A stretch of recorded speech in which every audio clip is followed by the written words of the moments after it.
Assalamualaikum warahmatullahi wabarakatuh.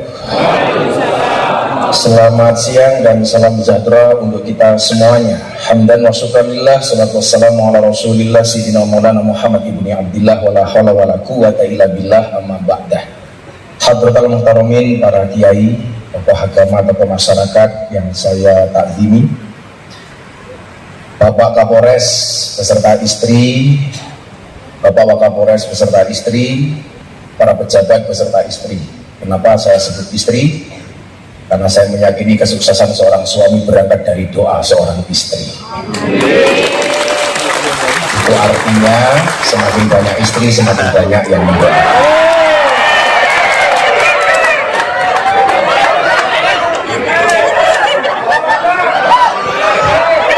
Jangan senang dulu ya Bu ya. Serta seluruh hadirin, sahabat-sahabat saya dari Bayangkara, Polres Cilacap yang berbahagia. Dalam satu kesempatan Ibnu Athaillah As-Sakandari, beliau pernah mengatakan di dalam kitab Hikam, arih nafsaka minat tadbir, hidup itu nggak usah kebanyakan ngatur. Kenapa? Karena hidup itu sudah ada yang ngatur. Tugas manusia apa? Mengikuti aturan. Makanya nggak ada satu sendi pun lembaga di dunia yang tidak ada aturan di dalamnya. Maka kenapa kemudian di dalam kepolisian ada istilah propam yang tugasnya adalah untuk menegakkan aturan. Itu pula kemudian yang ditanya kepada saya setelah saya selesai kajian kebangsaan di Polda Bali. Saya waktu itu istirahat di Pantai Kuta, ketemu dengan bule dari Australia, cewek yang sedang sumur, susu dijemur. Untungnya saya pakai kacamata hitam, sehingga mata saya melotot tidak kelihatan. Pertanyaannya adalah, kebetulan dia merupakan follower saya di Instagram. Dia bertanya begini, terus kenapa agama itu didesain banyak aturannya? Jawaban saya adalah, kenapa agama itu banyak aturannya? Karena manusia banyak maunya. Lah kalau dalam agama Islam ada aturan namanya takwa. Takwa itu apa? Imtisalu awamirillah wajtinabu nawahi. Cuman dua isinya. Ada perintah laksanakan, ada larangan tinggalkan. Ini pula kemudian diadopsi oleh semua lembaga termasuk kepolisian. Undang-undangnya cuma dua.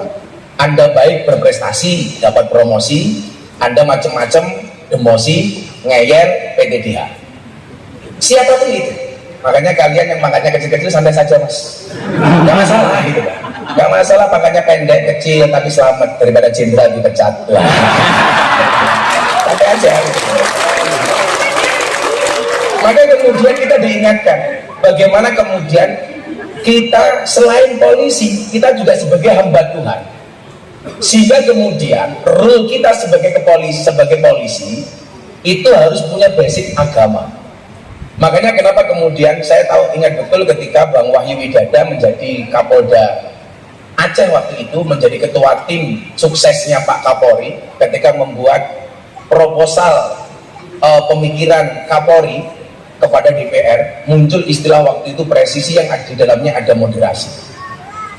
Yang ini sebenarnya kemudian mengingatkan kita bahwa kita bukan hanya abdi negara, bahwa kita menjadi abdi negara itu hanya terbatas dengan usia, maka kemudian ada istilah pensiun.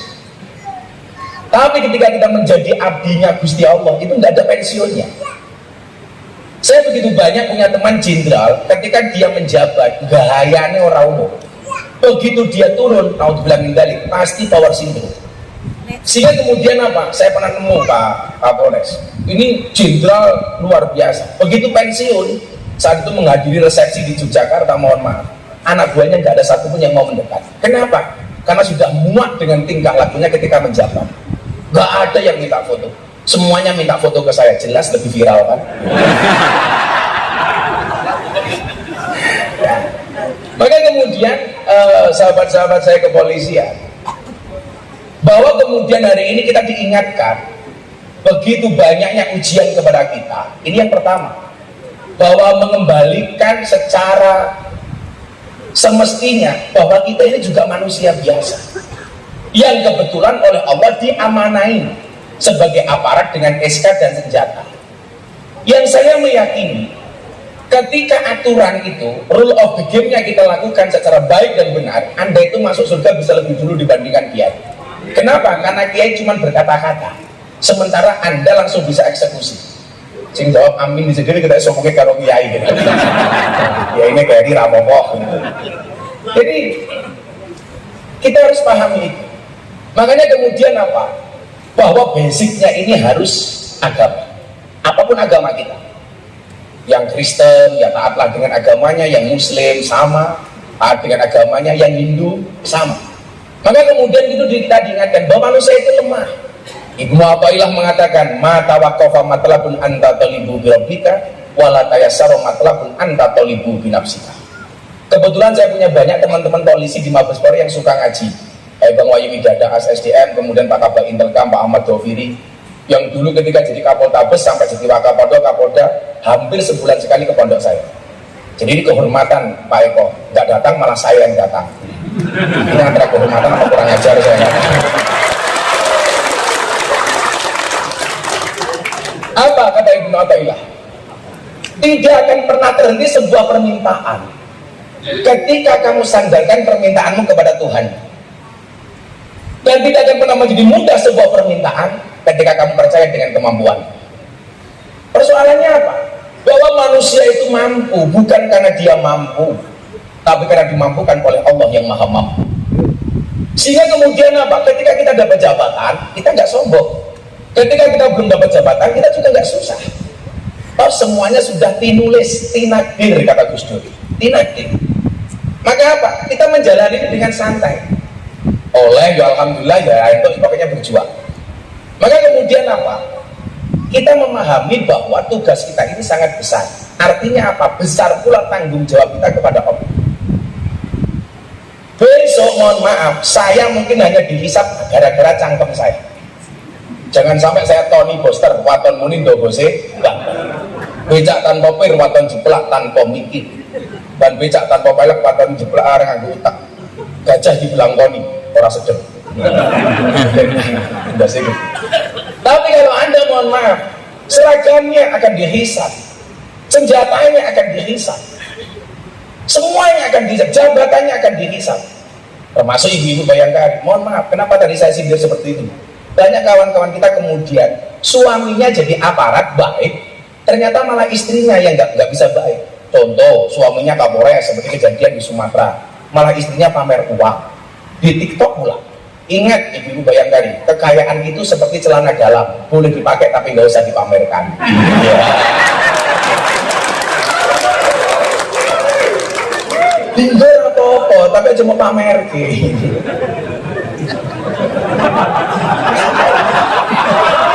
Makanya kawan-kawan itu ada dua istilah ya, sumaker sama kirmasu. Sumaker itu sugih macak kiri, sama kirmasu kiri macak sugih. Lah Anda jadi polisi kirmasu saya, sumaker saja, sugih macak kiri. Makanya kayak Bang Eko itu sumaker sugih macak kiri. Undang Kusita, sorry ya terus akomodasinya pas-pasan. Nah itu sumaker.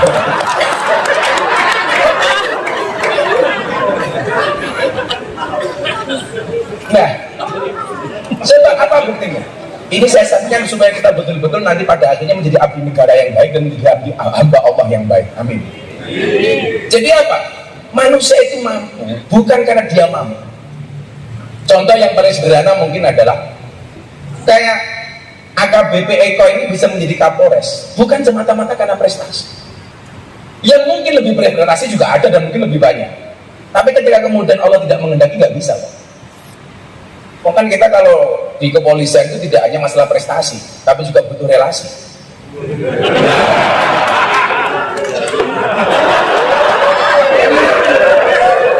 Prestasi itu penting, relasi nggak kalah penting. Jadi kan mungkin barangkali Bang Eko itu mendatangkan Gus Miftah dalam rangka membangun relasi baru.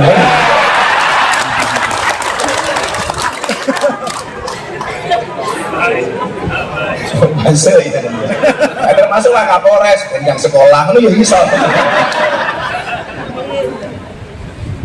Jadi di Disitulah kemudian kepasrahan kita kepada Allah harus lebih tinggi, Bapak Ibu. Coba, kita itu dimampukan karena Allah mampukan. Kayak, nggak usah Bang Ikol, saya saya mungkin Ustadz Merah Putih yang paling banyak dibully. Dari tahun 2018 pembulian itu nggak pernah berhenti. 2018 nama saya viral gara-gara pengajian di klub malam dan lokalisasi. Viral trending topik. Semuanya membuli. 2019 jadi korbuser masuk Islam, saya banyak dibully. 2021 kembali viral, ceramah saya di gereja Jakarta Penjaringan, Jakarta Utara. Trending topik tidak hanya Indonesia, dunia. Tapi gara-gara itu kemudian saya dapat undangan dari wali kota Los Angeles, Amerika Serikat untuk berbicara toleransi. Gara-gara ceramah itu. Tapi di Indonesia saya dibilang, Miftah kafir. Waktu itu ya, saya ceramah di gereja itu, Miftah kafir. Saya jawab, enggak masalah, sahadat lagi. Repot amat. Sebenarnya waktu itu saya dibully bukan karena beda pendapat sih, tapi karena beda pendapatan. Tapi apa? Semakin saya dibully, semakin pasrah. Makanya Mas Eko ya, Pak Wakapolres dan semuanya, para pejabat dan teman-teman polisi, syarat jadi orang besar itu satu, jangan gampang baperan. Itu saja. Kalau kita baperan selesai. Ibu-ibu Bayangkara juga begitu, jangan sampai temannya posting status WA, kamu tersinggung, ya Allah. Kalau ada temanmu posting status WA hatimu tersinggung, bukan postingannya yang salah, tapi hatimu yang bermasalah. Wong itu rumono kupingmu. Apa-apa tersinggung. Terus sampai aja. Nah, coba buktinya apa? Allah memampukan kayak Bang Iko jadi Kapolres. Karena kuasanya Allah. Maka kemudian dikatakan Allahumma lamani alima ataita wala mu'tiya lima mana'ta wala yang fa'udal jad minkal jad. Ini teman-teman yang pengen hatinya tenang, soal pangkat dan jabatan tidak menjadi sebuah masalah, Anda baca doa ini. Allahumma la mani'a lima ataita wala mu'tiya lima mana'ta wala radda lima qadaita wala yang fa'udal jad minkal jad. Kalau Allah sudah kasih, sekuat apapun manusia menolak, pemberian Allah jauh lebih kuat dibandingkan penolakan manusia. Kalau Allah tidak menghendaki, sekuat apapun kita lobby, nggak akan mungkin Allah memberi. Nah, kemudian apa? Harus ada kesadaran transendental kepada Allah. Kalau memang manusia itu bisa, kan? Harusnya guru itu anaknya paling pintar. Kenapa? Karena guru pekerjaannya memintarkan orang lain. Tapi fakta nih, banyak guru yang anaknya goblok. Berarti guru nggak bisa apa-apa gitu. Kalau memang manusia itu bisa, seharusnya dokter itu badannya paling sehat dong. Wong dia pekerjaannya menyehatkan orang lain. Tapi faktanya banyak dokter yang sakit.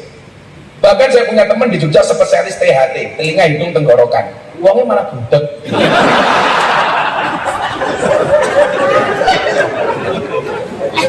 Ya sama. Kita hari ini diberikan kemudahan oleh Allah, amanah. Ini bukan karena kita bisa ya. Kalau memang manusia itu mampu, seharusnya polisi itu rumahnya paling aman. Pekerjaan kita mengamankan rumahnya orang, tapi faktanya banyak polisi yang kemalingan. Lah, ajudan saya itu Brimob, ada Brimob pada Kopassus. Ngawal saya pengajian di Jawa Timur. HP-nya kecopetan, kan goblok gitu. Yang nyamannya aku malah kecopetan gitu. Untuk bisa dicopet dompetmu bukan pistolmu lah masalah. Dan kalau memang manusia itu mampu, seharusnya apa? Kuli bangunan itu rumahnya paling bagus.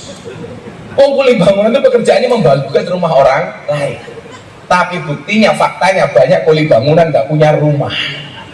Artinya apa? Disitulah kemudian kita butuh bersandar kepada Allah, kepada Dia yang Maha Mampu. Kenapa? Karena kita merasa diri kita lemah. Nah, maka untuk menjadi hamba yang baik, tegakkan aturan. Kalau aturan agama saja Anda tegakkan dengan baik, apalagi aturan kelembagaan.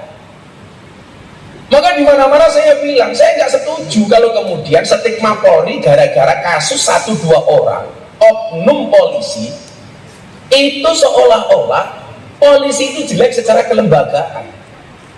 Ini nggak fair masyarakat. Maka di mana-mana saya kampanyekan. Disitulah kemudian kemarin ketika saya ceramah di hadapan Pak Kapolri tanggal 1 Oktober di Probolinggo, saya bilang, Pak Kapolri, ingatlah bahwa badai itu datang tidak untuk mengganggu hidupmu, tapi untuk membersihkan jalan.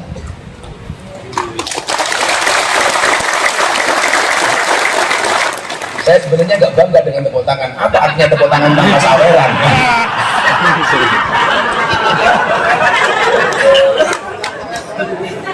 Sawer. Nah, sehingga kemudian apa? Begitu banyak. Tadi mohon maaf, saya tadi berani ngangkat telepon karena yang telepon tadi Pak ASDM Bang Wahyu Widada. Itu sampaikan kepada teman-teman kepolisian poin-poin ini. Oh siap Jenderal. Sehingga kemudian apa? Bahwa ke depan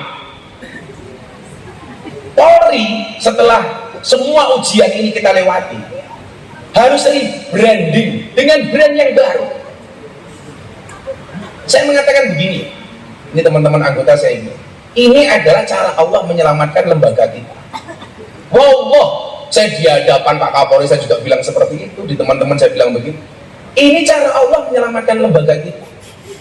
Allah tidak rela lembaga ini dikuasai oleh orang-orang yang busuk, oleh orang-orang yang jahat.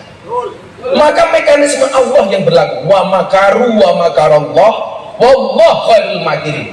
Sebaik apapun manusia membuat makar skenario Allah yang paling baik. Allahu Akbar. Allahu Akbar.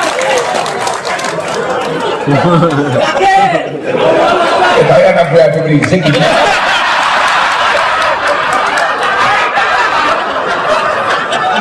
Sing sabar bro, sing sabar.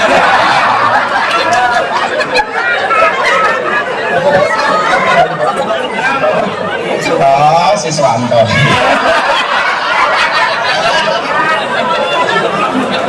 Ketemu jauh dikit toh. Saya jadi ingat gitu loh, yang di TikTok viral itu. Oh, ganjel toh.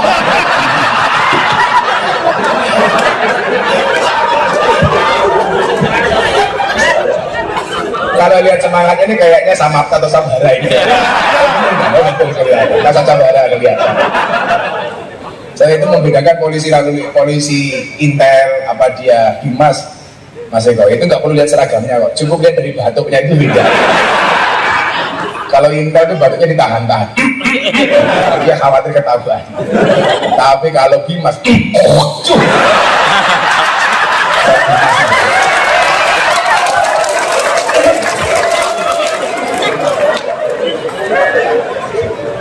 ketinggalan. Jadi Bapak Ibu, sedulur-sedulur saya Pak Bayangkara yang saya cintai. Jadi ujian-ujian ini Allah sengaja. Gak mungkin Allah itu mau mengangkat derajatnya tanpa diuji. Coba kita lihat. Nabi Adam itu di surga. Wes enak ra umum. Nek surga iki apa to sering entuk kiai. Semuanya dapat. Bareng ngopo karep. Tapi keberadaan Adam di surga sendirian diuji oleh Allah dengan rasa sedih. Makanya dia minta pasangan. Lah Adam yang di surga dengan segala kenikmatannya saja masih merasa kesepian ketika dia tidak punya pasangan. Masa kok ada anggota polisi dia jomblo mengatakan aku happy, jangan-jangan tidak normal dia. Masih ada yang jomblo. Sakit kan, memang lamu sunat. Diuji oleh apa? Apakah ujian berhenti sampai di situ? Ternyata mohon maaf, Allah ngasih ujian juga ngasih kunci jawaban. Jadi mohon maaf, tidak mungkin Allah memberikan soal jawaban tanpa menyertai kunci jawaban. Ketika masalah itu datang, Allah jauh hari sudah menyiapkan solusinya. Makanya kemudian diinginkan oleh Allah apa? Kata Ibnu Athaillah, kalau kamu dikasih masalah oleh Allah, jangan menjadi seperti seekor anjing. Anjing itu dan kalau dilempar batu, dilempar kerikil, dia akan fokus kepada kerikilnya. Sing dioyak kerikil. Tapi ketika kamu dikasih masalah oleh Allah, jadilah seperti seorang laki-laki dilempar kerikil sama seorang cewek. Dia tidak fokus kepada kerikilnya, tapi fokus kepada sang pelemparnya. Apa benar rupa-rupa codot kayak gitu? Hajar. Artinya apa? Ketika kita dikasih musibah oleh Allah, jangan fokus kepada masalahnya, tapi fokuslah kepada sang pemberi masalah. Siapa? Allah. Kepada sang pemberi masalah. Saya juga nggak sepakat kalau kemudian wah Kapolri sekarang rajin sowan-sowan kiai karena banyak masalah. Setahu saya Kapolri sudah rajin sowan kiai sejak beliau dilantik. ke PBNU, kepada pondok pesantren dan lain sebagainya. Kita minta solusinya dari Allah. Saya meyakini apa? Bukan ombaknya yang besar, tetapi perahunya yang terlalu kecil. Bukan ujiannya yang besar, tapi iman kita yang terlalu lemah. Coba Anda ingat. Apalagi kita tidak bisa ngatur ombak, tapi kita bisa belajar berselancar. Kita tidak bisa menutup mulut semua orang, tapi kita bisa menutup telinga dengan kedua tangan kita. Kadang-kadang kita perlu berpikir, kita kadang-kadang mohon maaf, kosong budek itu penting. Tidak semuanya harus kita dengarkan. Kayak saya dulu ceramah di gereja, diposting sama Deddy Corbuzier, dilihat 7 juta kali dalam waktu sehari, dikomentari 120 ribu kali. Semuanya mencaci maki saya. Saya ditanya sama Deddy Corbuzier, kamu sakit hati enggak? Enggak. Lah gimana? Wong komentarnya tidak pernah saya baca. Ngapain? Untuk apa kita baca? Apakah ujian Nabi Adam berhenti sampai di situ? Enggak, dan begitu dia dikasih pasangan oleh Allah Adam, Hawa, Allah masih kasih ujian. Ujiannya apa? Adam, Hawa, kun anta wa zawjuka jannah, uskun anta wa zawjuka jannah. Kalian berdua di surga, mau ngapain aja boleh deh. Ternyata di situ juga ada aturan. Aturannya apa? Fala taqraba hadhihi syajarah. Adam, Hawa, kamu jangan dekati pohon ini. Wah, arep ngopo wae entuk. Sakarepe rika. Tapi ora usah mendekati pohon ini. Kemudian apa? Ada pihak-pihak yang mencoba memprovokasi supaya kemudian Adam dan Hawa melanggar perintahnya Allah. Makanya kadang-kadang mohon maaf, kita baik, ada orang yang nggak suka. Saat itu kemudian iblis datang dengan membawa berita hoak. Jadi kalau saya ditanya siapakah penyebar hoak pertama kali? Iblis. Siapakah korban hoaknya pertama kali? Hawa dan Adam. Jangan dibalik, bukan Adam dan Hawa, tapi Hawa dan Adam. Karena yang diprovokasi oleh iblis pertama kali bukan Adam, tapi istri kasih Hawa. Kenapa? Iblis tahu perempuan itu kelemahannya di telinga, cowok itu kelemahannya di mata. Maka iblis membisikkan kalimat-kalimat yang indah di telinganya si Hawa. Hawa kemudian menangis di hadapan Adam. Wong lanang lah delok wong wedok nangis ora bakal kuat. Karena laki-laki itu kelemahannya di mata. Maka ibu-ibu barangkali harus paham. Cowok itu kalau di luar rumah lihat cewek cantik dia akan teriak, wow. Begitu pulang lihat istrinya, weh.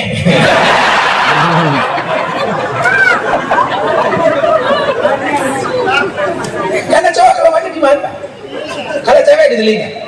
Salah satu bisikan iblis apa? Hawa, kamu tahu nggak? Demi Allah, buah yang paling enak, makanan yang paling enak di surga itu salah satunya buah dari pohon ini. Olah dimakan saja, demi Allah nggak apa-apa. Kemudian apa? Hawa terprovokasi, matur sama Adam pakai nangis-nangis. Akhirnya mereka berdua terprovokasi. Adam itu percaya kenapa? Karena iblis bersumpah dengan nama Allah. Makanya Anda penyidik di reskrim jangan kaget kalau ada calon tersangka, demi Allah saya tidak. Iblis juga seperti itu cangkemnya. Jadi jangan terprovokasi dengan kalimat demi Allah. Karena iblis itu jualannya juga nama Allah. Akhirnya mereka berdua mengambil buah ini kemudian dimakan berdua. Fa'azallahumas syaiton. Maka kemudian setan menggelincirkan Adam dan Hawa keluar gara-gara makanan di surga itu yang dilarang. Itulah alasan Pak Kapolres kenapa para perempuan, para istri kalau diajak makan suami, ayo mah makan di mana mah? Jawabannya pasti terserah. Ya. Kenapa perempuan kalau diajak makan jawabannya terserah? Karena perempuan pernah punya pengalaman salah milih makanan. Tapi anehnya perempuan ketika suami bilang ke restoran langsung dia bilang, loh Pak kok di sini? Lah itulah perempuan. Perempuan itu seperti pesawat, mau dimengerti tapi nggak pernah mau mengerti. Wah ya teko ini. Biasanya jilbabnya hitam. Oh ganjil dong.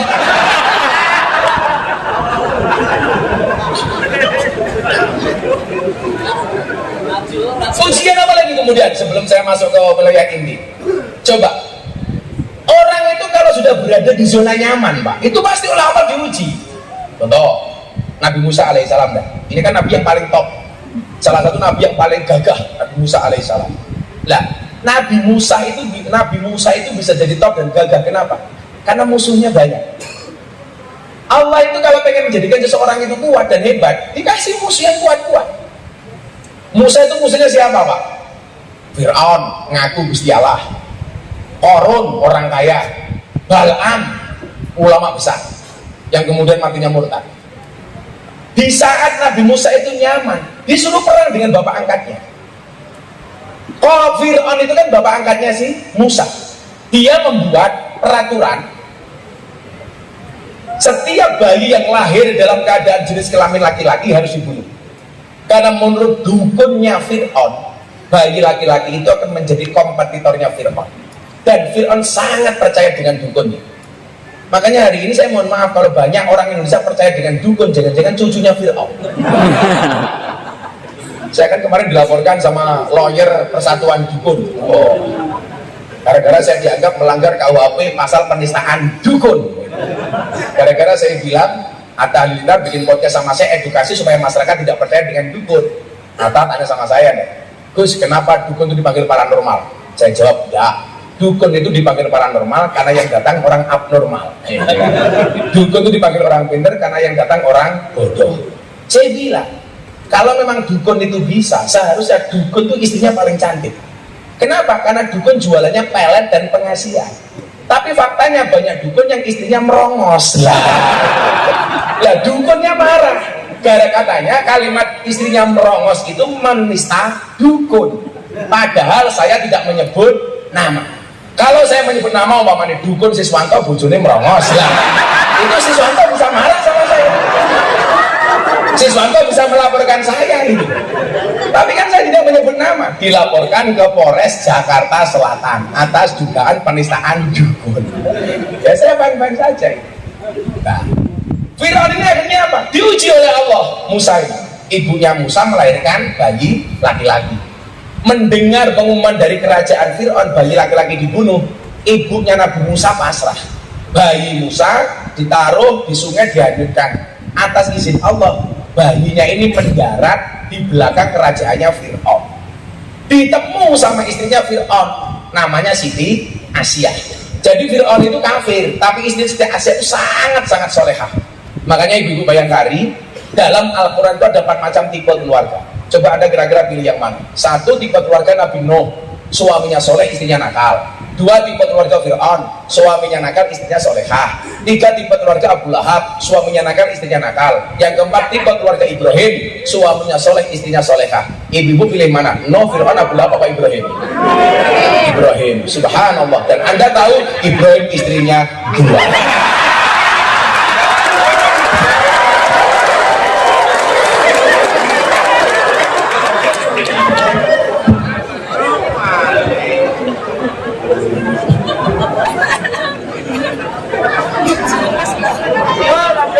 Kata ibu Bayangkari 1, nggak jadi Fir'aun, nggak jadi Ibrahim, Fir'aun berapopo.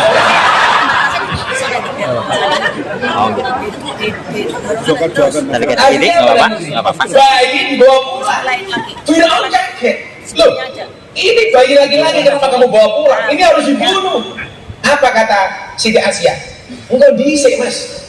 Bayi yang kamu bunuh itu bayi yang kamu cari. Ini datang sendiri, jangan dibunuh.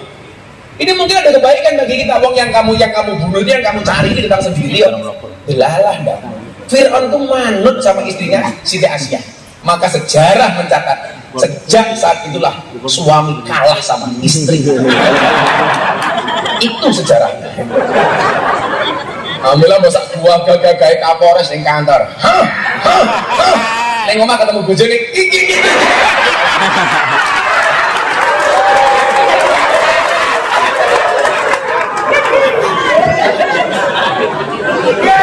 Ganjel toh. Apa meneh sing sandal. Ganjel. Ning lapangan ngaman ki wong demo galak. Ning dalan kaya macan mulai kaya kucing. Apa rumasane kiai ora? Podoh. Gimana kiai? Oh, saya pinter-pinter kiai, diketak bojone goblok dadak. Lagi gumul karo wong wedok ya. Bapak menangani ra umum gitu. Maka dari dulu saya nggak pernah suka dengan laki-laki. Kayak pas sepanang-sepanangnya kita beberapa kasus di Indonesia, saya ketemu teman-teman di Mabes Polri. Lagi ngobrol, rapat, asik. Gimana Gus? Pandangan terhadap kepolisian sekarang solidar. Saya tidak suka polisi. Hah? Maksudnya? Karena saya suka polwan. Polisi lanang gitu. Artinya apa? Gak ada orang di dunia ini yang tidak diuji. Tapi ketika kita diuji, belajar dari kisahnya Musa. Musa itu begitu nyaman tinggal di kerajaan Fir'aun. Allah perintahkan kepada Musa, Musa perangi Fir'aun. Dia ngaku Tuhan. Coba musuhnya Fir'aun, Pak. Musa karena dia taat, hatinya baik, hatinya bersih, manut. Kalau pakai akal nggak akan mungkin berani. Kerajaan besar Fir'aun, pasukannya banyak Fir'aun, amunisinya banyak Fir'aun, alutsistanya lengkap Fir'aun. Musa gak punya apa-apa. Tapi karena dia merasa ini perintah Allah, berani. Pertanyaan saya, Musa menang apa kalah? Menang apa kalah, Pak? Kalah, buktinya lah tadi kok. Kalah, ketemu lautan. Pilihannya cuma dua, balik dimakan Fir'aun, 12 masuk lautan.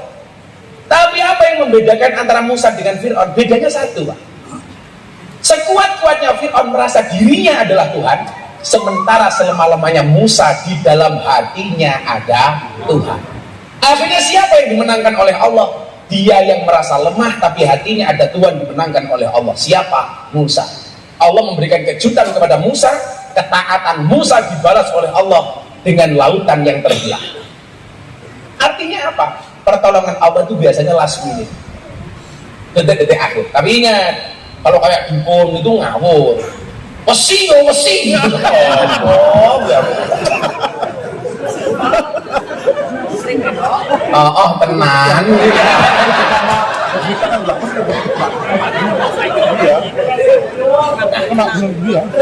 Maka kita diingatkan dengan Pancasila sila pertama. Pancasila sila pertama. Saya itu punya tugas Pak dari Presiden untuk membuat gerakan moderasi beragama dan berbangsa yang happy dan menyenangkan. Kemudian saya combine dengan programnya Polri Presisi yang di situ juga ada moderasi. Moderasi ini adalah bentuk kecerdasan teman-teman polisi waktu itu merubah dari bahasa deradikalisasi menjadi moderasi supaya bahasanya lebih diperhalus. Nah, ketika kita berbicara masalah ketuhanan, kita bersyukur kita tinggal di Indonesia yang disebut dalam Muktamar NU tahun 1936 di Banjarmasin bahwa Indonesia itu Darussalam, bukan Darul Islam. Negara yang damai. Negara ini bukan negara Islam, tapi sangat Islami. Negara ini bukan negara agama, tapi negara yang sangat agamis. Maka kemudian apa? Pancasila yang disepakati oleh para perumus Insinyur Soekarno, Supomo, sampai Muhammad Yamin, kemudian dibawa tim 9 menghadap kepada Hadratus Syekh Hasyim As'ari yang ada di Jombang. Apakah beliau berkenan, ridho, ikhlas dengan Pancasila sebagai ideologi negara? Ini baru saya undang. Jadi para pendiri bangsa kita itu sangat religius. Bagaimana kemudian ketika menghadapi suatu persoalan yang pelik, itu pasti sowan kepada ulama, sowan kepada tokoh agama. Maka saya pesan kepada Anda siapapun, tugas dimanapun tolong tokoh agama, tokoh masyarakat Anda sowan. Kayak hari ini lagu yang sedang viral Joko Tingkir. Joko Tingkir itu jadi orang hebat karena manut dengan titah Kanjeng Sunan Kalijogo. Dia orang biasa, tapi karena manut diatur sama Kanjeng Sunan Kalijogo, akhirnya dia jadi orang besar, menjadi sultan di kerajaan Pajang, Kasultanan Pajang, dengan bergelar Sultan Hadiwijoyo. Yang hari ini lagunya kontroversi, itu yang nyanyi santri saya, si Percil. Gimana buat saya dibully? Orang masalah terus no. Ini katanya menghina, menghinanya di mana? Lah itu Joko Tingkir ngombe dawet, loh salahnya Joko Tingkir ngombe dawet di mana? Justru bener Pak. Kalau zaman Joko Tingkir itu adanya cuma 3, kopi, degan, sama dawet. Yang salah itu kalau Joko Tingkir ngombe boba, wih salah. Zaman Joko Tingkir belum ada boba. Kalau ngombe dawet bilang salah, Anda di demo loh sama bakul dawet. Bahkan kalau Pak Eko ini berangkat dari Purworejo ke Kebumen, itu melewati jembatan Butuh. Itu ada dawet ireng jembatan Butuh.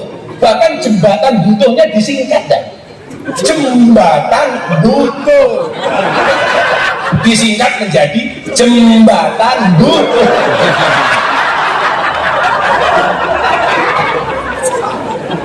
Orang tegel lagi orang. Ibu baru paham. Oh, sama halnya Pancasila. Ketika mau digunakan sebagai sebuah ideologi dasar negara, yang ini merupakan salah satu konsensus dari Pancasila, NKRI, kemudian Undang-Undang Dasar 1945 dan Bhinneka Tunggal Ika. Ini disowankan kepada Hadratus Syekh Hasyim Asy'ari. Bapak Ibu tahu kenapa Hasyim Asy'ari itu mendapatkan gelar Hadratus Syekh? Karena beliau ulama yang hafal dengan 6 kutubus sittah. Dari Bukhari, Muslim, Nasai, dan Ijazah Butuh, hafal semua. Di Indonesia cuma ada 2. Satu Hadratus Syekh Hasyim Asy'ari, yang kedua Hadratus Syekhah Fatimah binti Maimun yang makamnya ada di Gresik. Beliau rela menjadikan Pancasila sebagai ideologi negara. Lucunya apa? Hari ini ada pihak-pihak yang kemudian mempermasalahkan Pancasila sebagai bentuk ideologi. Saya kemarin baru dapat kiriman artikel tulisan di TikTok rame. Dia mengatakan apa? Pancasila itu bid'ah, mencintai tanah air itu kafir, kami lebih mencintai kota Madinah. Ini orang makan hidup tinggal di Indonesia, tetapi dia mengatakan mencintai tanah air itu kafir, dia lebih cinta kepada kota Madinah. Ya saya bilang, bokono kowe minggat wae urip ning kota Madinah. Wong cangkemmu iso urip yo mergo dakwah ngapusi umat gaya. Sing dihapusi yo umat Indonesia ini. Sehingga kemudian apa? Teman-teman anggota kepolisian dan ibu-ibu Bayangkari nyuwun saya. Kalau Pak Kapolres dan teman-teman lihat ketika Rapimnas TNI Polri, Pak Jokowi bilang apa waktu itu? Tolong teman-teman TNI Polri, WA grup istri tolong diawasi, jangan sampai terpapar paham radikalis, jangan sampai ngundang pengajian, ngundang ustadz yang justru melawan negara. Ironi, suaminya abdi negara, istrinya ngundang ustadz yang menjelek-jelekkan negara. Saya ketemu Pak Pratikno, Pak Mensesnek, saya bilang perintah presiden bagus Pak Mensesnek, tapi persoalannya satu, emangnya berani suami ngawasi HP istri? Orang mungkin berani gitu. Yang ada istri ngawasi HP suami. Ada-ada saja. Oh itu dilawan. Tapi ibu-ibu sekarang patrok kalah pinter bu sama suami. Saya mau awasi HP siji, bojomu Intel yuk ada. HP liane ya oke apa coba dilawan. Gajel toh, gajel. Apalagi Intel atau Res. Di sini kalau di Cilacap ada visi kan? Kanit visi ada kan? Oh, enggak ada ya? Aman lah, aman. Kalau di Semarang, di Jogja itu kanit visi, itu bahaya sekali. Karena mereka mainnya ke puskesmas, pusat kesenangan mas-mas. Sehingga kemudian apa? Pemahaman kebangsaan dan keagamaan ini harus kita pahami secara baik dan benar. Baik di dalam berbangsa dan beragama.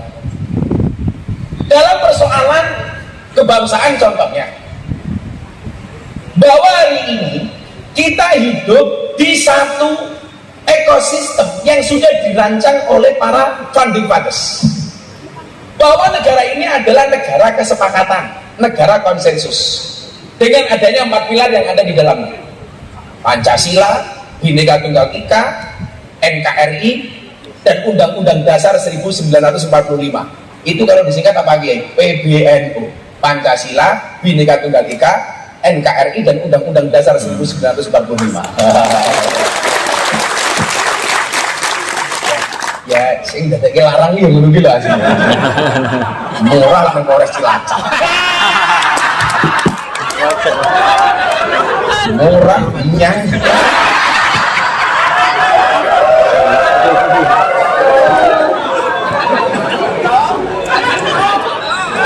Oh, ganjel toh. Rampung tanggung pengajian nanti ibu bayangkan langsung nyanyi begitu sulit. Shallu ala Nabi Muhammad Ya Rasulullah. Nah, ketika hari ini banyak pihak-pihak yang kemudian pengen mengotak-atik Pancasila, teman-teman kepolisian jangan terprovokasi. Justru kita harus berada di garda terdepan untuk mempertahankan Pancasila. Ini salah satu tugas pokok kita. Saya melihat begini, di saat nasionalisme semakin menurun, jiwa-jiwa patriotis mulai menurun, anak-anak kita Kiai itu tidak dididik untuk mencintai bangsa ini. Buktinya apa? Kalau orang-orang yang seumuran saya Pak Eko lah, dulu ketika kita SD enggak diajari pendidikan sejarah perjuangan bangsa. Sekarang nggak ada. Dulu kita diperintahkan sama guru-guru kita untuk menghafal nama-nama pahlawan. Sekarang mana? Nggak ada. Dulu kita hafal dengan lagu-lagu wajib kebangsaan. Kita nggak tahu sekarang anak-anak. Dulu kita hafal dengan nama Cut Nyadin, Cut Mutia. Sekarang nggak tahu Pak. Tahunya Cut Keke, Cut Tari, Cut Mini. Ini menurut saya apa? Sangat mengerikan. Di saat bangsa ini butuh generasi muda yang care terhadap bangsanya, tapi justru nggak ada edukasi untuk mereka. Maka kemudian apa? Ini menjadi tugas bersama. Saya mintalah teman-teman Bimas yang biasa bersentuhan dengan masyarakat, ingatkan kembali tentang pentingnya makna kebangsaan, tentang pentingnya mencintai bangsa ini, tentang pentingnya memahami ideologi. Kalau Anda punya kesempatan ketemu dengan masyarakat di berbagai kesempatan, awali semua aktivitas dengan menyanyikan lagu Indonesia Raya. Makanya saya sering saya baru ngaji, saya minta 1-2 pengunjung datang ke atas panggung, ayo kamu hafal Pancasila, enggak saya kasih uang. Itu dalam rangka apa? Kembali mengingatkan anak bangsa kepada jati dirinya. Orang-orang yang mempersoalkan Pancasila, mereka mengatakan apa? Pancasila itu tidak Islami. Menurut saya sangat Islami. Kenapa? Mbah Hasim yang hafal ratusan ribu hadis saja ridho. Masa hari ini yang baru hafal 1-2 hadis sudah teriak-teriak Pancasila tidak cocok dengan Islam, bertentangan dengan agama. Malah kemarin saya di Solo itu takbir, mereka teriak Allahu Akbar, langsung tak jawab Sami Allahu liman hamidah. Sopirku malah jawab Rabbana walakal hamd. Saya curiga sing takbir mung gegek Siswanto.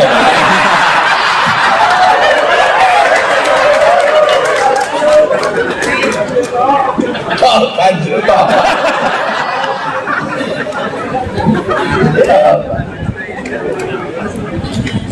Ketuhanan yang Maha Esa menjamin semua anak bangsa menganut agama dan kepercayaannya dengan memberikan kebebasan sebebas-bebasnya untuk menjalankan perintah agamanya tanpa harus mendapatkan intervensi dari pihak manapun. Makanya kemarin ada berita lucu, dan saya pengajian di Banyuwangi, bintang tamu saya Farel Prayoga yang nyanyi Ojo Dibanding-banding. Setelah itu kemudian muncul berita di media sosial, framing, bluffing, judulnya apa? Gus Miftah intervensi agama Farel Prayoga. Fakta yang terjadi adalah ini pengajian dan puluhan ribu orang. Farel datang, saya nggak tahu sebagai bintang tamu, dia sholawatan. Nah, selesai sholawatan saya tanya, Farel kamu bisa ngaji apa enggak? Dia berbisik di telinga saya, nggak bisa Gus. Loh, kok nggak bisa? Terus dia nyanyi Ojo Dibanding-banding. Panitia datang membawa selembar kertas. Mohon maaf Gus, Farel Prayoga non Islam. Karena saya sudah bertanya kamu bisa ngaji apa enggak, saya merasa bersalah. Oh, minta maaf nak kalau kamu non Islam. Saya bilang, agama kamu apa? Dia jawab privasi. Akhirnya saya bilang, Farel, apapun agamamu tolong kamu taat. Kalau kamu Kristen silakan ke gereja, Islam ke masjid, Hindu ke pura dan seterusnya. Kamu taat. Jangan sampai kamu jadi hamba yang tidak taat. Begitu keluar arena pengajian 2 hari kemudian, Gus Miftah intervensi agama Farel Prayoga. Yang kedua judulnya apa? Farel keren, ditanya agama, jawabannya privasi. Saya ditanya, apa pendapat Gus Miftah terhadap orang yang mengatakan agama itu privasi? Saya bilang, saya menghormati, tapi saya tidak setuju. Kenapa? Agama itu bukan privasi. Buktinya apa? Ada kolom agama dalam KTP. Pak Al-Quran juga mengatakan waladzi arsala rasulahu bil huda wa dinil haq liyut hirahu ala dini kulli. Agama itu harus didohirkan. Yang privasi itu bukan agama, dan yang privasi itu ibadah. Saya nggak perlu tanya sama beliau, Mas Eko, kowe sholat apa durung? Itu privasi dia. Kowe haji apa durung? Nggak usah. Tapi kalau agama perlu dideklar. Contoh kejadian teman-teman laka lantas, kalau ada orang kecelakaan, dia mati, dia mau diopeni dengan cara Islam atau Kristen, yang dilihat apa? KTP. Makanya dulu zaman Pak Cahyokumolo Menteri Dalam Negeri itu ada usulan kolom agama dalam KTP dihapus. Saya menolak. Pak Cahyo tanya sama saya, pripun Gus? Jangan. Kalau saya justru harus dipertahankan. Jangan menganggap agama itu diskriminasi. Anda orang Islam harusnya bangga dengan KTP beragama Islam. Anda Kristen, nama Saverius agama Kristen, bangga dong. Makanya saya bilang, kalau kolom agama dalam KTP dihapus, saya tidak setuju. Tapi kalau yang dihapus kolom kawin atau belum kawin, saya setuju.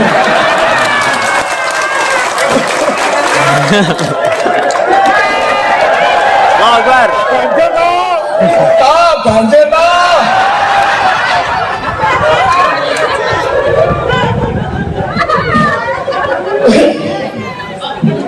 Setuju ibu-ibu? Tidak. Setuju bapak-bapak? Setuju. Garangan beliau.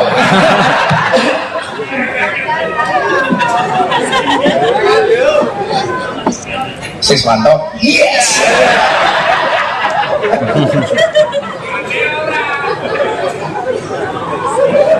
Nah, maka pola pikir seperti ini Bapak Ibu harus dimoderasi. Sampaikan kepada masyarakat, nggak ada yang salah dengan Pancasila. Ini ideologi yang sudah melalui proses panjang, yang sudah terbukti kesaktiannya, kesaktian Pancasila.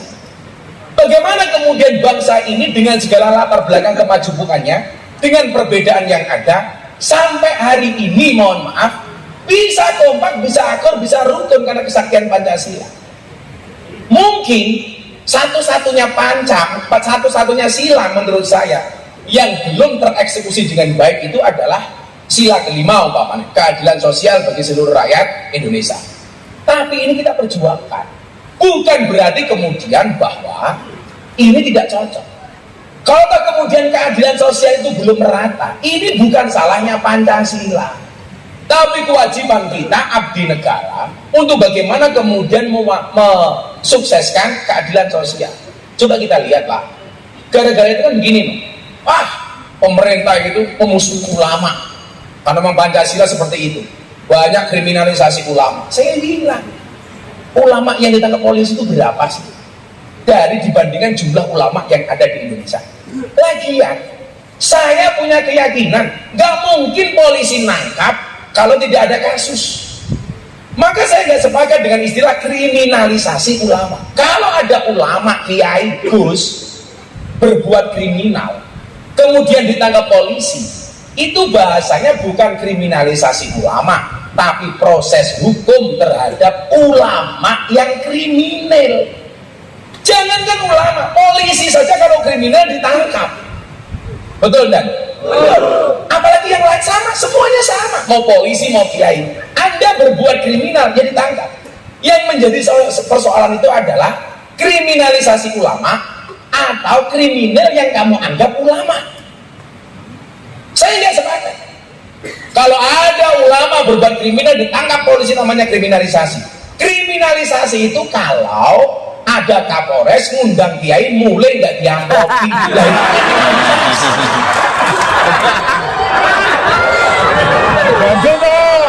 Ganjel toh. Bisa dilaporkan ke reskrim atas dugaan pasal 378 penipuan.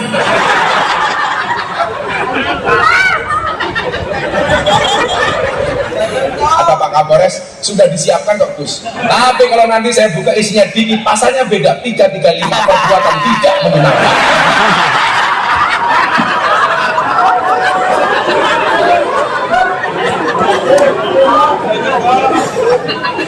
Kalau ini bukan ganjel atau sesuatu, ganjel Pak Kasat Lantas. Oh lagi umroh Kasat Lantas saya ini aman. Sallu ala Nabi Muhammad. Biasanya Pak Kapolres, salah pemahaman itu berangkat dari mana? Ini muaranya nanti. Seperti nanti amarat Pak Presiden.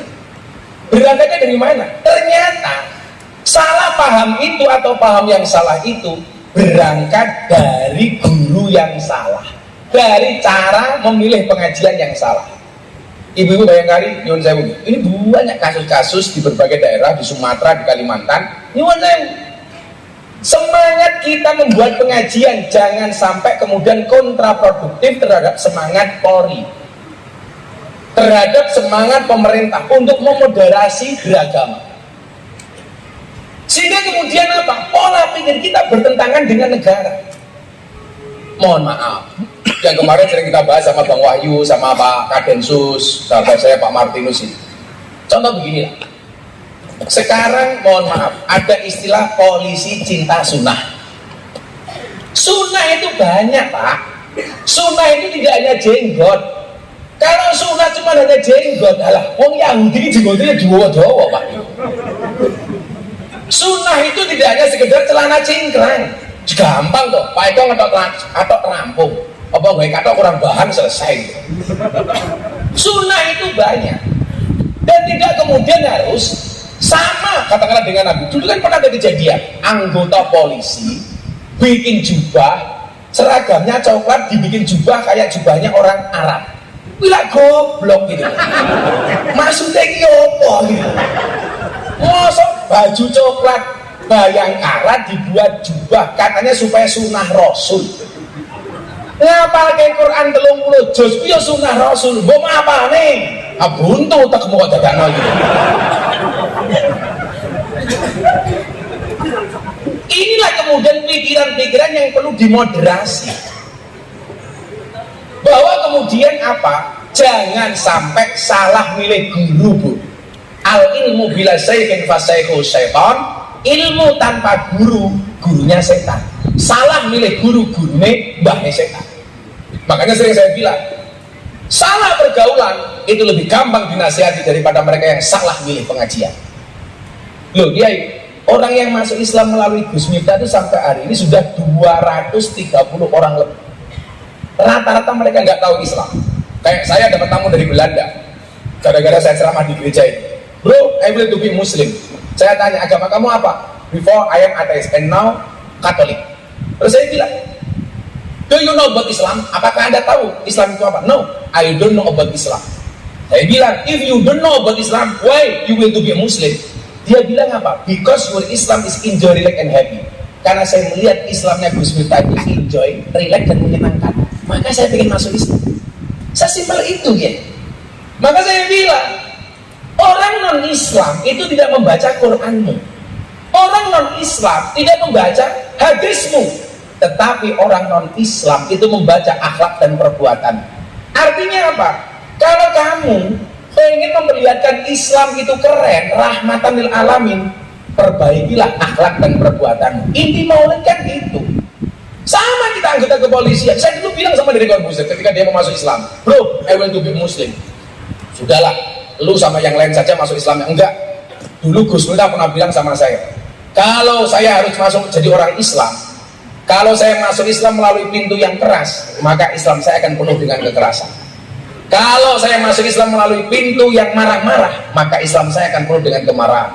Gus Miftah bilang sama saya, kalau harus masuk Islam, masuklah Islam melalui pintu yang ramah dan menyenangkan, makanya agama Islam akan menjadi Islam yang ramah dan menyenangkan. Dan dia bilang, kalau saya harus masuk Islam melalui yang pintu yang ramah, this is you, not others. Itu Gus Miftah, bukan yang lain. Bagaimana nggak ramah? Kita ngaji di sini, Pak Kiai ngerokok, fine, ramah saya.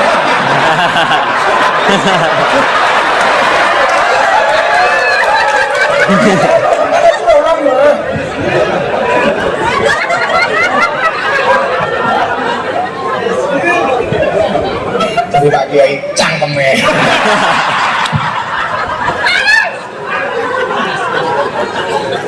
Itulah hebatnya orang NU. Karena orang NU ngerokok punya dalil. Ini Ahmadul Udud ba'da dahar. Tapi insya Allah orang rokok itu nggak bisa tuan. Karena sudah mau tahu, masih muda sudah mati. Saya saya itu ditakdir oleh Allah orang NU yang tidak bisa merokok, padahal bapak saya perokok berat.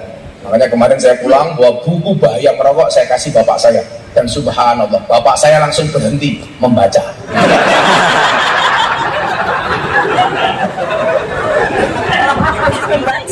Berhenti membaca gitu. Nah, ada tiga tantangan moderasi. Tiga tantangan moderasi. Yang pertama adalah berkembangnya pemahaman dan pengamalan keagamaan yang berlebihan, melampaui batas dan ekstrim, sehingga malah bertolak belakang dengan esensi ajaran agama. Esensi ajaran agama adalah memanusiakan manusia. Pemahaman keagamaan disebut berlebihan dan ekstrim jika justru mengingkari nilai kemanusiaan dengan mengatasnamakan agama. Kan sekarang banyak enggak? Seolah-olah kita bertindak atas nama Tuhan. Pertanyaan saya, sejak kapan kita menjadi wakilnya Tuhan? Ramadan, apa kan? Operasi tutup rumah makan, mengatasnamakan Allah. Kan jadi sekali. Makanya tadi saya bilang kenapa saya tergelitik dengan Pak Siswanto. Karena sekarang takbir itu dijual murah. Dulu zaman mbah kita takbir itu, mohon maaf, saya punya cerita mbah saya, kacang hijau dan disuwuk takbir jadi bom, lempar ke Belanda jadi apa namanya granat. Sekarang kelasnya takbir hanya untuk nutup rumah makan, kan gancok gitu. Masuk fungsi takbir tutup rumah makan, ini terlalu murah. Maka saya bilang, bulan Ramadan itu mengajarkan kepada kita bukan untuk minta dihormati, tapi puasa melahirkan pribadi yang terhormat. Kenapa? Karena kita puasa tidak minta untuk dihormati, karena puasa kita untuk Allah. Makanya Allah mengatakan apa dalam hadis qudsi? As-saumu li wa ana ajzi. Puasa itu untukku dan aku yang akan membalasnya, kata Allah. Lagian kalau kita tersinggung dengan orang yang buka rumah makan di siang hari, harusnya kita malu sama orang miskin yang sepanjang tahun dia bisa lewat depan restoran tapi nggak bisa beli. Kita hanya bulan Ramadan toh. Makanya kenapa bulan Ramadan orang puasa itu mulutnya bau? Supaya lebih banyak diamnya. Karena bulan Ramadan yang perlu ditutup bukan restorannya tapi cangkemnya. Maka kenapa dikatakan diam itu emas? Makanya Pak Wakapolres kalau istrinya minta emas, diamlah.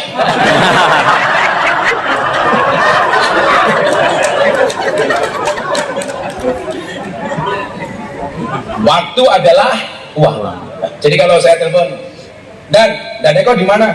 Di sini. Ayo ketemu Dan. Sorry Gus, aku nggak punya waktu. Wah, berarti Mas Eko nggak punya uang.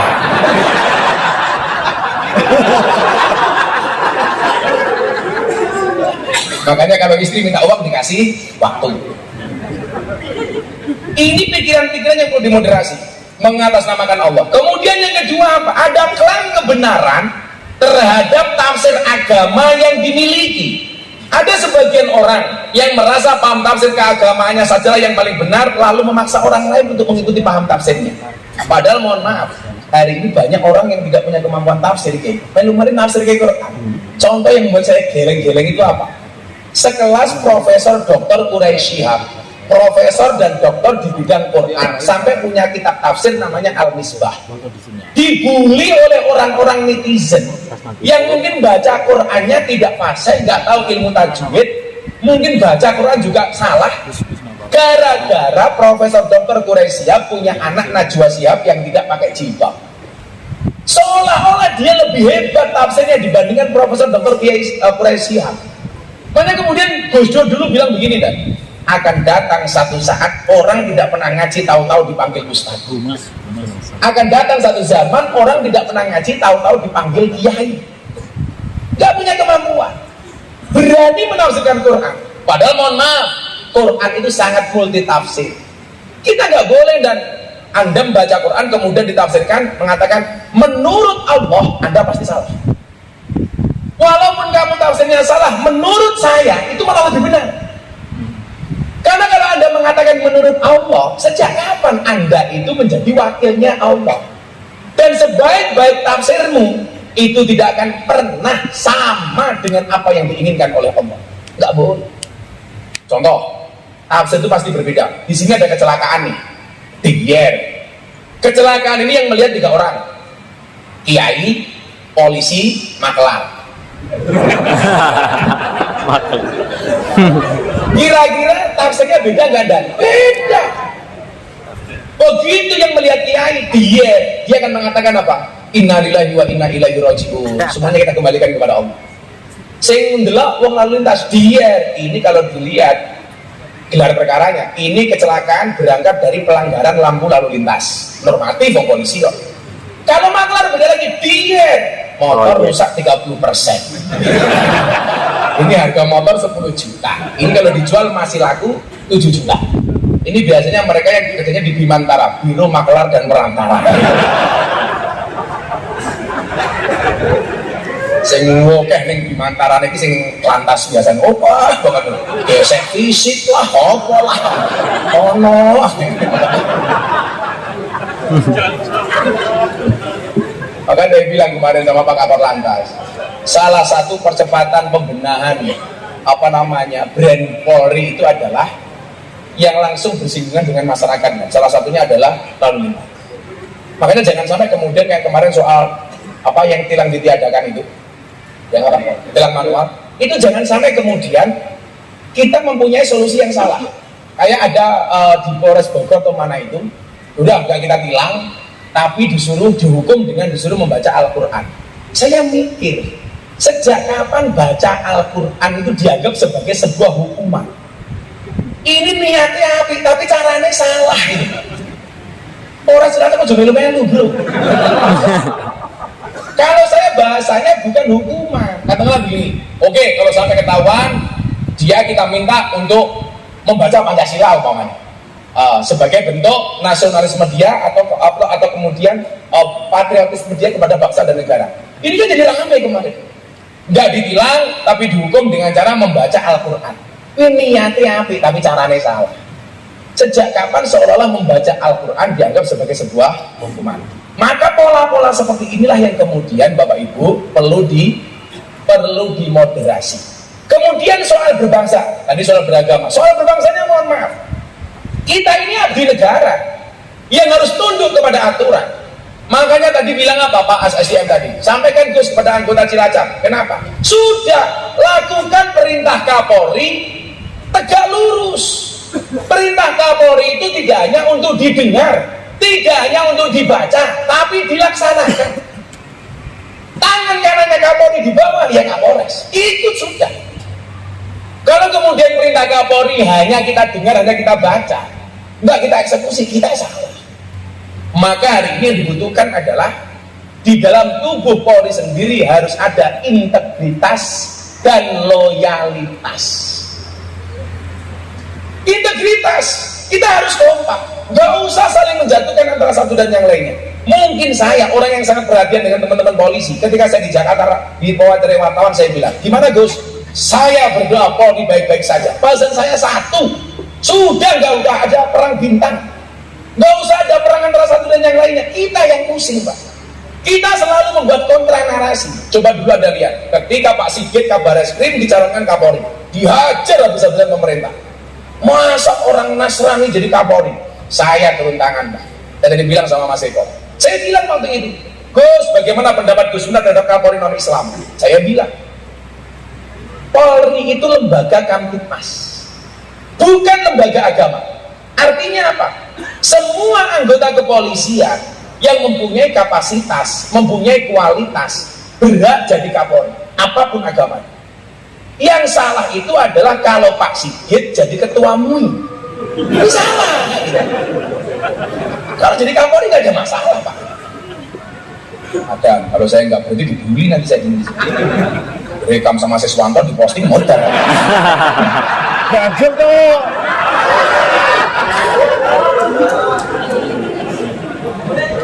Ucapkan coba.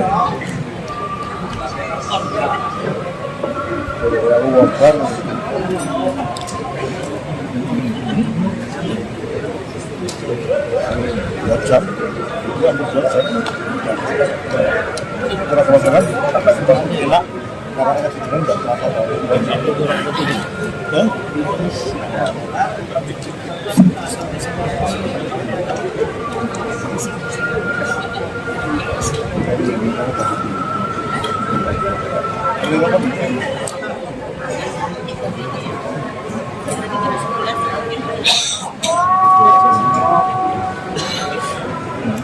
Satu jam.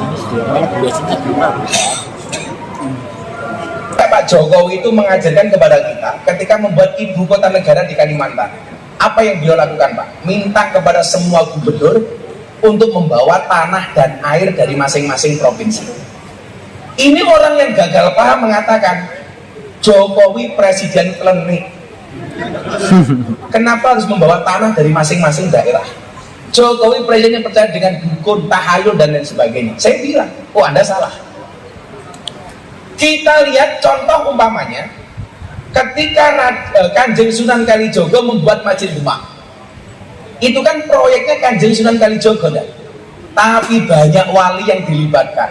Sehingga Sunan Gunung Jati nyumbang cagak satu, tiang satu, Sunan Ampel nyumbang cagak, kemudian Sunan Sunan Bonang nyumbang cagak. Kemudian cagak satunya dari Kanjeng Sunan Kalijogo yang kita kenal dengan Soko Tatal, cagak dari tatal-tatal gitu. Apa semangat yang pengen disampaikan oleh Kanjeng Sunan Kalijogo? Semangat persatuan dan kebersamaan. Kalau seandainya masjid itu dibuat oleh Kanjeng Sunan Kalijogo sendiri, pasti jadi. Tapi beliau melibatkan semua wali. Karena semangat yang dibawa adalah semangat persatuan. Kalau itu belum komplit, belum cukup, tak kasih lagi satu. Masjidil Haram itu pernah kebanjiran. Hajar Aswad lepas dari tempatnya. Semua kabilah di tanah Arab berebut untuk kembali memasang Hajar Aswad di tempatnya. Sehingga kemudian disepakati siapapun yang masuk masjid pertama kali, dia yang berhak untuk memasangkan Hajar Aswad di tempatnya. Dan komandan tahu siapa yang masuk pertama kali? Muhammad Muda. Dan Nabi Muhammad ternyata tidak serakah. Beliau menggelar sorbannya, Hajar Aswad ditaruh di tengah sorban. Semua pemimpin kabilah yang hadir diminta untuk mendekat dengan menjunjung kain sorbannya Nabi Muhammad, mendekat ke Ka'bah. Begitu sudah dekat ke Ka'bah, baru Nabi Muhammad yang memindahkan Hajar Aswad di tempatnya. Apa semangat yang dibawa Nabi Muhammad? Persatuan. Tidakkah kita berpikir Pak Presiden Jokowi melakukan itu? Semangat ini yang dibawa. Kenapa provinsi-provinsi diminta untuk urunan tanah dan air? Karena Presiden Jokowi menghormati kearifan lokal semua anak bangsa yang ada di Indonesia. Sehingga tanah dan air itu disatukan di Kalimantan. Sehingga apa yang terjadi? Semua daerah memiliki sense of belonging, rasa memiliki terhadap ibu kota negara baru yang ada di Kalimantan. Ini kan cerdas. Kenapa kita katakan klenik? Idolaku kurang adoh, turumu kurang bengi, koncomu kurang okeh, kopine adem.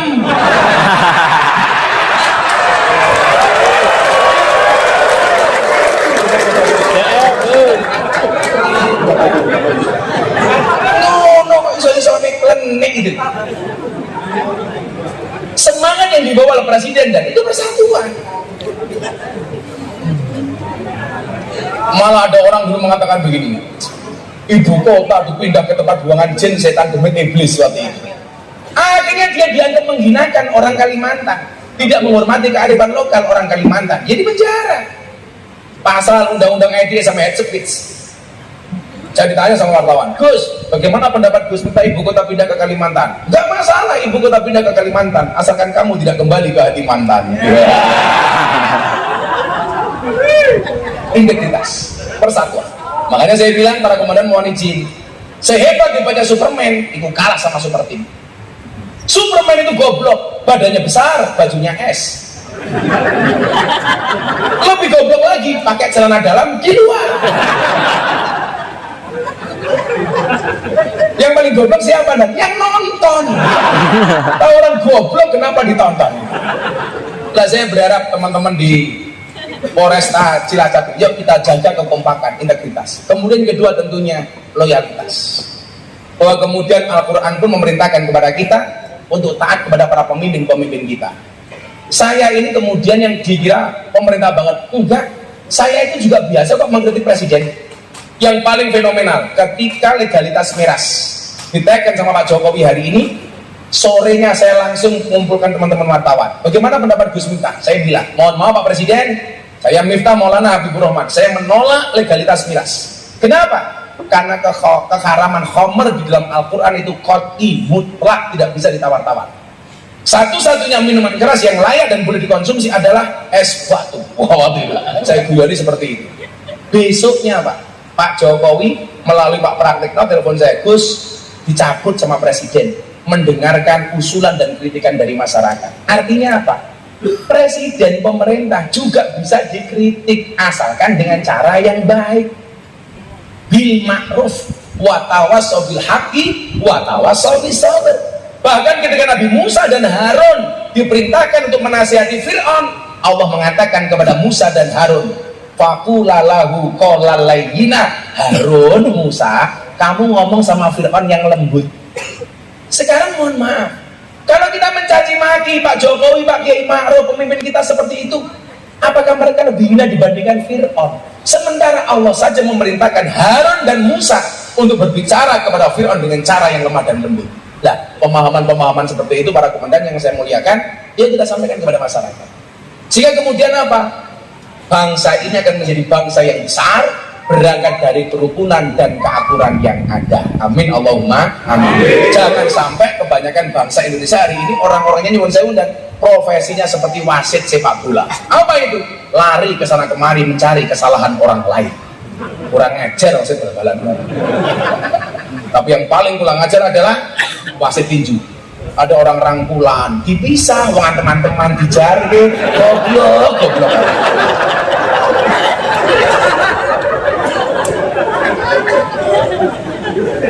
Akhirnya Bapak Ibu semuanya yang saya muliakan, yakinlah bahwa keadaan hari ini akan menjadi baik manakala kita kembalikan semuanya kepada Allah Subhanahu wa Ta'ala.